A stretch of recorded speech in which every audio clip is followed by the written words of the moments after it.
Police in Biggar, Saskatchewan are searching for a man wanted in an attempted abduction of a 16-year-old girl. Yesterday, the girl was walking alone when a man pulled up next to her in a car and asked directions. The girl told police she could barely understand the man, who then got out of the vehicle and grabbed her by the arm. The girl took out her cell phone to call for help, but the man grabbed the phone and threw it to the ground. The girl was able to break loose and fled the scene. She was unsure of his ethnicity, saying he had dark skin, but he was not Aboriginal or of African descent, and had a heavy accent she was not able to identify. She further described him as about 5'11", with a heavier build and wide shoulders. He was wearing a black jacket, black toque, and black pants, and was driving a black mid-sized car. Police are currently in the process of getting a sketch artist to create a likeness, but if you have any information about this incident, you're asked to contact Biggar RCMP or Crime Stoppers. Emotions were running high today as local seniors, doctors, and politicians met to discuss the local medical situation. The potential demolition of a wing of the Dr. Cook nursing home in Lloyd was at the forefront of that meeting. As Peter Quinlan explains, the issue affects almost everyone in the community. This group of people meet every week for medical care in Lloydminster. They hope to prevent the demolition of part of the Dr. Cook nursing home that is expected to be demolished. We need more beds than that. We had pushed to have the new facility to be 100 beds, but failed in that bid to get the governments to go along with that size. The group met with local politicians to propose a way to help alleviate the pressures at many extended care facilities across the city. We're pushing to have one of the older wings kept open at the Dr. Cook and renovated and made usable. Seniors are left waiting for months to get in, and even once they have a spot, many are forced into the dementia ward where most vacancies occur. Sellers says this situation is unacceptable for both the family and individual. They're already in a stressful situation with the move to extended care, and then to be put in a dementia ward just sort of puts the crowning glory on what's already a dismal situation for them. And she had to be taken out of town to another location until there was room locally for her, and with my mother-in-law as well and my father-in-law. We were through the Dr. Cook experience. Despite the realities people are facing, local MLA Tim McMillan says at the political level there are many parties involved trying to find a solution. It's an Alberta Health Services building, and they're making some decisions around the new construction. They're adding 5 new beds and then removing the old facility is their current plan. Prairie North Health Region is the administrator of healthcare in Lloydminster. While no permanent results came at the meeting, the group hopes their voices were heard. Just how that's going to manifest itself, time will only tell. We're hopeful. He's a good man. I think we all have a lot of faith in him. And we're hopeful that he will come to the front for his community on this particular issue.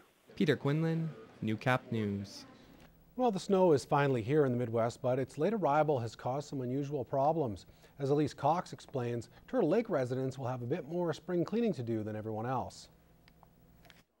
A lack of snow and high water levels have caused frost heaves to form on Turtle Lake. Ed Tomanek has owned a cabin here for over 20 years and says this is the worst he has ever seen it. We've always seen ice heaves come across. Usually they're about 2 feet high, hazard for snowmobiles, but this enormous height and size, it is rather unusual. Some heaves reach further than 7 feet tall on the shoreline and are destroying foundation, trees, and boat docks. I measured it yesterday. It was 19 inches thick. And I don't know, how can that ever push and fold up like that, but I guess it's just enormous power. The frost heave's power is leaving permanent damage to the landscape, and once the snow melts, residents will face a difficult spring cleaning. When they come spring, it's just not raking their lawn, and that there'll be rolls of sod to push back and rocks, and some of that's quite a gentle area as far as environmental concern is. Residents are meeting with Saskatchewan Watershed Authority on January 10th to discuss ways of lowering the water level. Elise Cox, NEWCAP News. Well, a new year, a new goal. 2012 is a fresh start to kick bad habits, learn something new, or shed those extra holiday pounds. But many New Year's resolutions fall by the wayside in mere months.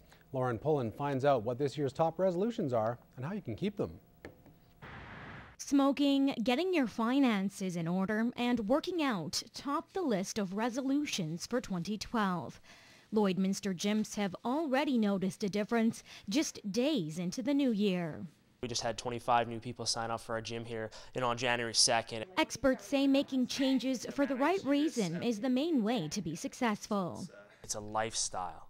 You know, it shouldn't just be a 6-week boot camp that people do. You know, they want to teach their kids, they want to teach, you know, everybody that are a part of their family about being healthy, you know, living longer and all those types of things. Quitting smoking is a hell of a good New Year's resolution. Kicking the nick is one of the harder habits to tackle. Whether it's cold turkey or with the help of prescription drugs, doctors say smokers must truly want to quit to have a shot at success. As a smoker, you need to educate yourself and say, what am I doing to my body? And how is this going to affect me? I'm feeling great right now, but what's going to happen 10, 20 years down the road? This local smoker knows all too well, budding out 20 years ago after decades of addiction. 25 years, and I threw him in the fireplace at 1:45 New Year's Eve, and that was it.